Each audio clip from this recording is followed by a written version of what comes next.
नमस्कार साथियों। मरण कारक स्थान का अर्थ ये नहीं है कि ग्रह फल नहीं देगा या वो हमेशा वहाँ खराब ही होगा।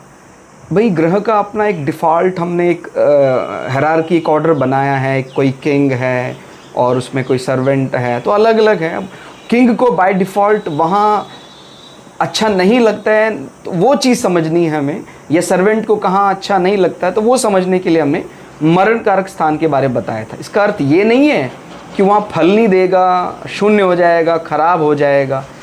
वो स्थान चाहे उसको हायरार्की ऑर्डर में पसंद नहीं है, लेकिन यदि राशि का बल मिल जाता है तो भी वो वहाँ पर बहुत अच्छे परिणाम देता है। जैसे सूर्य की यदि बात करते हैं, सूर्य महाराज जो राजा हैं, अब राजा तो सत्ता के केंद्र में ही बड़े बली होंगे, वो आत्मा का कारक भी है हम सबका।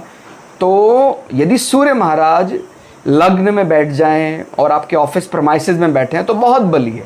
उसकी बजाय कहीं वो 12वें भाव में चले जाते हैं, तो 12वां भाव तो एक प्रकार से हम अपनी आइडेंटिटी, अपनी आत्मा से बहुत दूर जाने की बात कर देते हैं, तो वो उनके लिए मरण कारक स्थान माना जाता है। लेकिन सूर्य का 12वां स्थान मरण कारक होने के बाद भी मैं ये बोल रहा हूँ, अगर वहाँ वो उच्च का हो जाता है, मित्र में बैठा है, स्वराशि का हो जाता है, और सबसे बड़ी बात, क्योंकि 12वां भाव गुरु का घर भी है, गुरु से दृष्ट है, गुरु के साथ है, 9वें भाव की भी वो अलाइनमेंट ले लेता है, तो ये तो एक बहुत पॉजिटिव बात हो जाती है कि भाई आपके जो गुरु हैं, गुरु आश्रम में रहने का आपको बल मिलेगा, आपका डिपार्चर ऑफ सोल बहुत बढ़िया होगा, आपको फॉरेन लैंड में कोई बड़ा अच्छा सत्ता का बल मिलेगा। ठीक हो गया। तो मरण कारक स्थान हम अलग अलग ग्रहों का समझें तो केवल इसी तरह समझना है कि सूर्य जो है वो आत्मा है, राजा है, और राजा तो अपने ही दरबार में सबसे ज़्यादा बली होगा।